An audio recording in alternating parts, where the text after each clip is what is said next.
In this tutorial I will be explaining how to knit the various sections of the dress together to make the yoke of the dress. I will also be offering some tips on how to do the colour work, as I prefer to add separate small balls of yarn or strands of yarn for each block of colour, as I think this gives a much neater finish. And it also helps to save yarn, as you then don't need to strand the yarn behind so much. I have knitted the front of the dress, the two sleeves, and also the back of the dress with the opening. And at this point we now need to knit the various sections together to make the yoke of the dress. With the right side of the work facing and with a 3.25mm circular needle, we now need to knit across the left back of the dress following the pattern. I have knitted the first 25 stitches, and now we need to knit 2 together, like so, and then knit 1. At this point we need to join on a sleeve, and we need to knit the first stitch of the sleeve and the last stitch of the left back section together to join the two pieces together. So firstly I'm just going to slip that last stitch onto my right hand needle like so. I'm going to remove the spare needle. I'm going to take a sleeve, doesn't matter which one, they're both the same, and then I'm going to simply slip that stitch onto the left hand needle, and then I'm going to knit the 2 stitches together like so, and then the pattern says to knit 1 and SSK.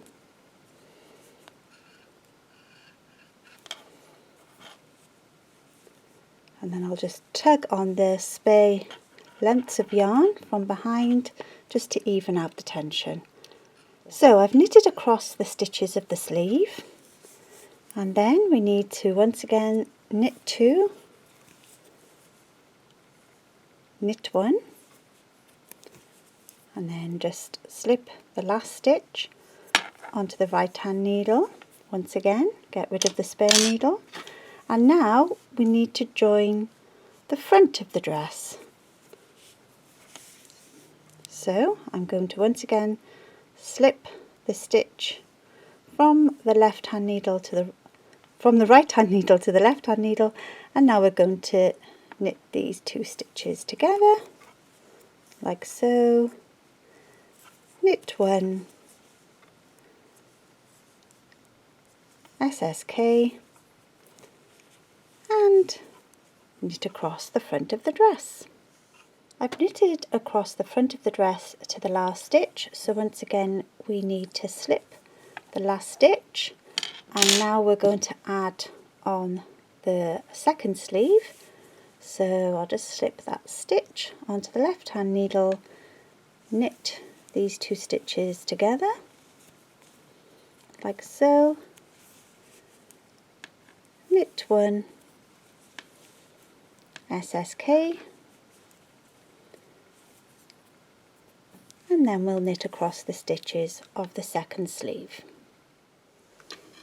So at this point I've joined the left back, the first sleeve, the front and the second sleeve, and now we need to join the right back of the dress. So I'm just going to bring that round like so, and there we go. As you can see, we've got the circular needle here, and then we've got the spare needle holding the stitches of the right back of the dress. So I'm just at the end of the second sleeve, so I'm going to slip that last stitch like so, and then I'm going to pick up the spare needle with the right back stitches on, and once again I'm going to slip the last stitch onto the left hand needle, knit these 2 stitches together, knit 1, SSK, and then knit to the end of the row following the pattern. So we have now joined the various sections of the dress, and now we need to purl the next row following the pattern. So I'm just going to move these stitches along the circular needle like so, and then I'm just going to turn the work and begin the next row. The pattern for the yoke of the dress actually begins on a purl row, and when following a chart and knitting a purl row, you read the chart from left to right. So looking at row 2, we need to firstly purl 1, knit 1, purl 1, knit 1, purl 1 in yarn B, then begin the 23 stitch repeat pattern. So looking at the chart,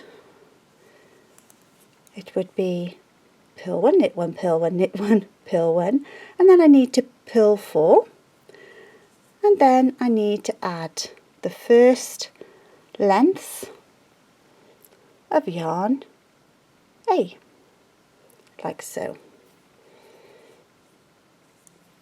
So once again, following the chart, it would be purl 1 in yarn A,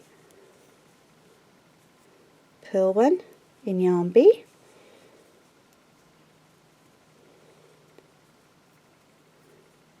and purl 1 in yarn A. Now we need to add the first length of yarn D, like so, and purl 4. As I have previously mentioned, I prefer to add separate lengths of each yarn colour to save having to strand the yarn across, as I think this gives a much neater finish. So I'm now going to add a new length of yarn B, like so.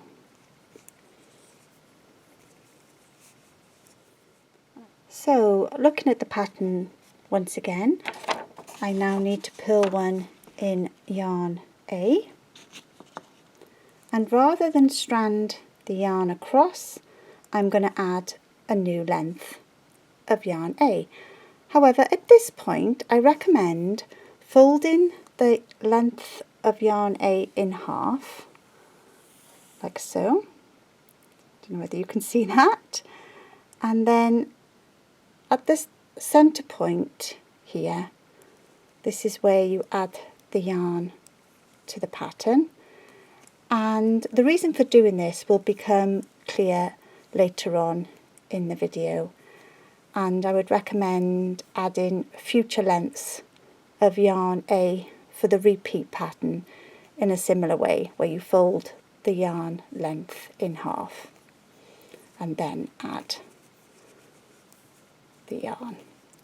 So following the pattern here, purl 1 yarn A, purl 1 yarn B, purl 1 yarn A, and now we need to purl 7, 1, 2, 3, and then go back to the beginning of the repeat, 4, 5, 6, 7 in yarn B. So I have purled the 7 stitches, and you can now strand this yarn across and purl 1 in yarn A, purl 1 in yarn B, and yarn A once again, and just tug on that yarn a little bit just to make sure the strand is nice and loose. And now following the pattern, we need to add a new length of yarn D for the next reindeer.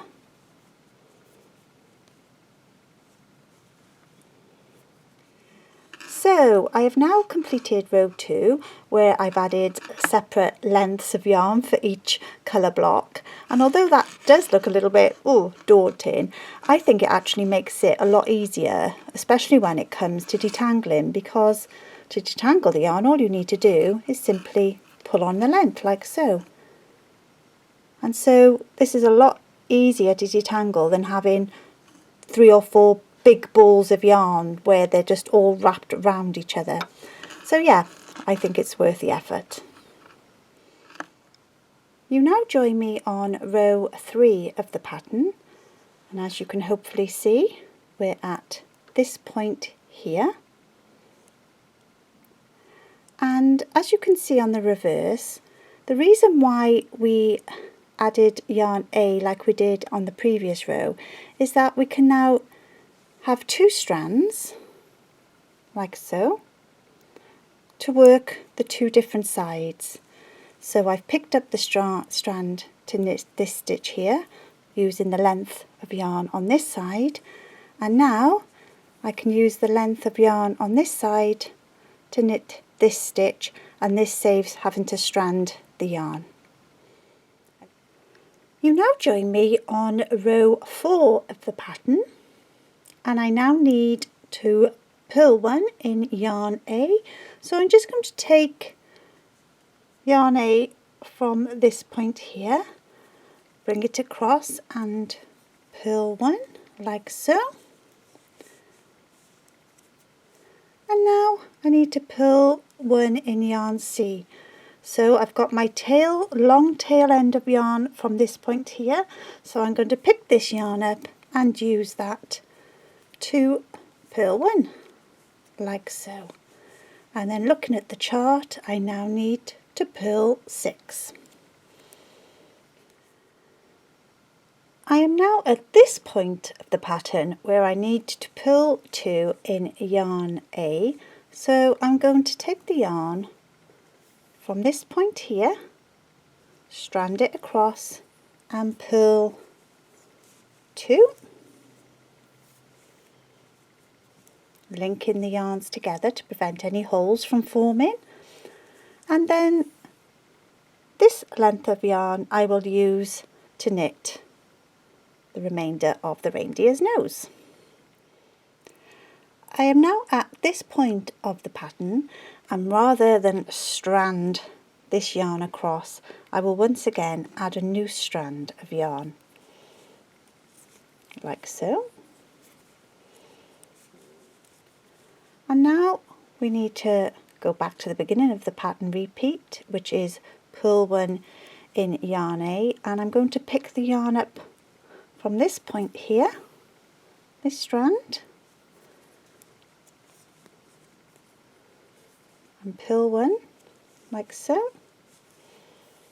And now I need to purl one in yarn C again, and once again I'm just going to link the yarns to prevent any holes from forming, and there we go. And then this length of yarn A at this point will be used to knit all the red yarn A stitches in this section here, and then pick up yarn B and continue purling 6 stitches following the chart to the next reindeer. Then when it comes to adding the yarn for the reindeer's eyes, I would once again recommend folding the yarn in half and then adding the yarn like so. So the first eye,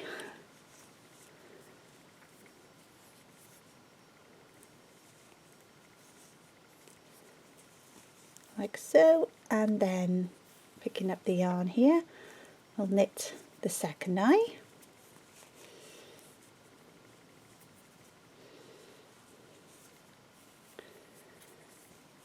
and then we can use this length of yarn for one side of the antlers and the other length for the other side of the antlers, like so. and this saves having to strand the yarn across, and it also means that you haven't got too many tail ends to weave in at the end. You're now joining me on row 14 of the pattern, and I'm at this point here where I'm just about to knit the top of the reindeer's head. So I just need to firstly purl 3 in yarn D, 1, 2, 3, like so, and then I'm just going to pick up yarn B once more and purl 1. Then I'm going to pick up the strand of yarn E at this point, and I'm just going to purl 1,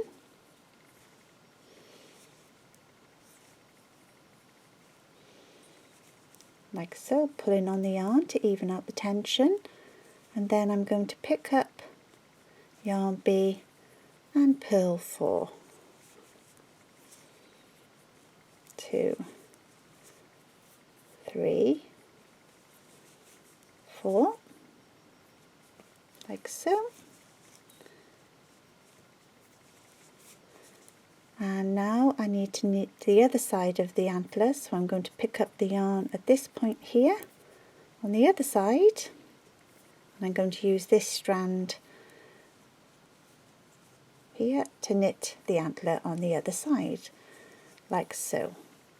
So at this point now I'm going to leave this strand of yarn B as it's coming towards the end, like so, and I'm going to pick up this strand of yarn B, which is also coming towards the end, and then I'm going to purl 1, like so, once again evening out all the tensions.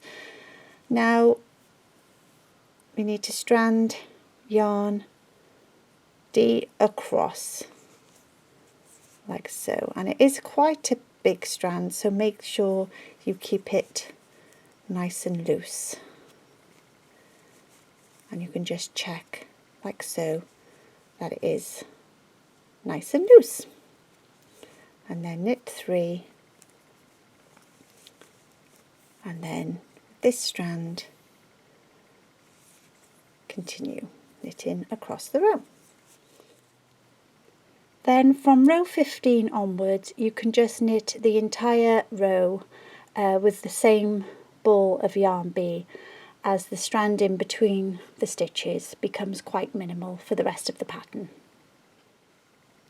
I am now ready to make up the dress, and the first thing you need to do is to weave in all the yarn ends for a neat and secure finish. Then you need to join the raglan seams like so. And to do this I would recommend using a shortcut mattress stitch, as it does give quite a nice neat finish. So firstly, using the tail end of yarn, obviously thread a sewing needle, and then you would go under the loop, under the knot, and back through the loop on the other side like so, and then back over to the other side, going into the same loop that you came out of. So you go, be this one here, so into the loop, under the knot like so, back through the other side, and then once again back into the same loop that you came out of. So you go into the loop, under the knot, and back out of the other side.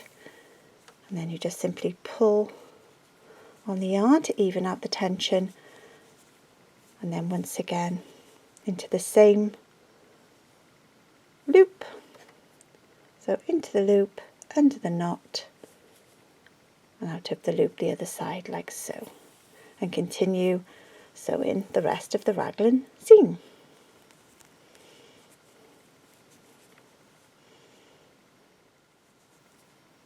I would then suggest sewing the back opening so that this section is underneath the top section like so. So using this tail end of yarn, simply match the pattern at the top, secure that in place with a spare pin or sewing needle, and then using this tail end of yarn, simply sew across the bottom section here to secure the opening in place. Then you would just need to sew the sleeve and the side seams, and then add 3 little buttons on the back of the dress, or alternatively this could actually be the front of the dress, because the front and the back of the dress have the same shaping. And then you've also got the option of adding a couple of little pockets should you wish.